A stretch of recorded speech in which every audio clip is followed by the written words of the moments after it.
দুই number product আপনি লাভের জন্য বিক্রি করতে পারবেন না। এমআরপি যা আছে তার থেকে 50 টাকা 60 টাকা 70 টাকা কম। এটার কি কোনো আমদানি কারক আছে? এটার জন্য তো ধরবো এখন আমি আপনাকে। অনেক সময় সব মাল কোম্পানিতে পাওয়া যায় না।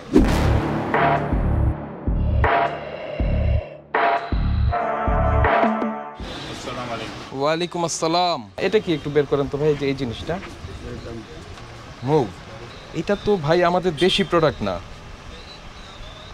আপনি কিভাবে পেলেন? আমি ইয়ে থেকে আনছি, গুলশান থেকে আনছি। গুলশান থেকে এনেছেন? কোন দোকান থেকে এনেছেন গুলশানের? ওই নিচের ওই এগুলো একটু বের করেন তো। এটা কত বিক্রি করবেন? 300 টাকা 320 টাকা।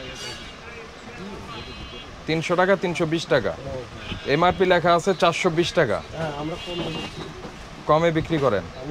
এমআরপি যা আছে তার থেকে 50 টাকা 60 টাকা 70 টাকা কম। কসমেটিক্স যে অনেক নকল হয়, এটা কি আপনি জানেন? হ্যাঁ হ্যাঁ, আসলে আমি কসমেটিক কিনে আপনি ইয়েতে গুলশান থেকে কিনি, আর ওই যে মহাখালী এখান থেকে কিনি। আচ্ছা, এটার কি কোনো আমদানি কারক আছে? না, এটা লাগিয়েছে যেটা মনে লাগিয়েছে ওই যে আপনার মহাখালী। এটার তো আমদানি কারক আছে। এটা কোম্পানি থেকে নেওয়া।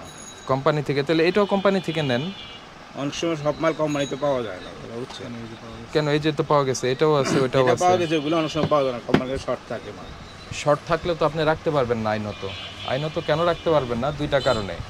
এক হচ্ছে এই লোক বাংলাদেশ সরকারকে ট্যাক্স দিয়ে পণ্য আনছেন, তো সে কি অপরাধ করলো ট্যাক্স দিয়ে?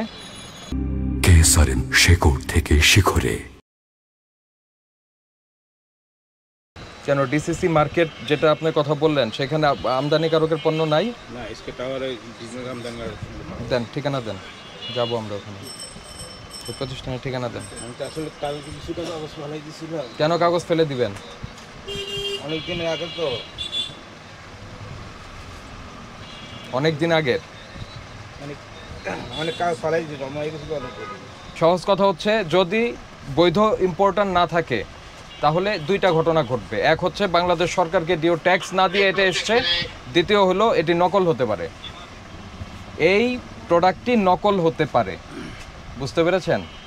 এখন যদি প্রোডাক্ট নকল হয় বা এটা দিয়ে কেউ যদি কোনো প্রবলেমে পড়ে, সেক্ষেত্রে আমি কাকে ধরবো? এটার জন্য তো ধরবো এখন আমি আপনাকে, ঠিক কি না? কথা বোঝেন? আর এটার জন্য ধরবো আমি আমদানিকারক কে আছে তাকে, সে ট্যাক্স দিল কিনা, এই প্রোডাক্টের অথেন্টিসিটি কতটুকু, এটা ঠিক আছে কিনা, সেগুলির জন্য ধরবো হচ্ছে আমদানিকারককে। কারণ আপনি লাইবিলিটি কেন নেবেন?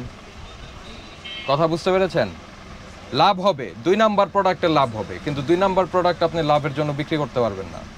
যেটা সরকারকে ট্যাক্স দিয়েছে, যেটা ডিউলি বাংলাদেশের কাস্টমস মেনটেন করে এসছে, সেটি আপনি বিক্রি করবেন। কথা বুঝতে পেরেছেন? আর সহজ কথা কি জানেন? সহজ কথা হচ্ছে, দয়া করে দেশি পণ্যই বিক্রি করেন। আমার দেশের টাকা আমার দেশে থাকুক। আর বিদেশি করতে চাইলে যে ট্যাক্স দিছে সেটা বিক্রি করবেন, ঠিক আছে না? শোনেন, ছোট দোকান, এই বিবেচনায় আপনাকে 5,000 টাকা আজকে ফাইন করছি আমরা। আশা করি আমাদের মেসেজটা আপনারা পেয়েছেন। ভবিষ্যতে সতর্ক থাকবেন।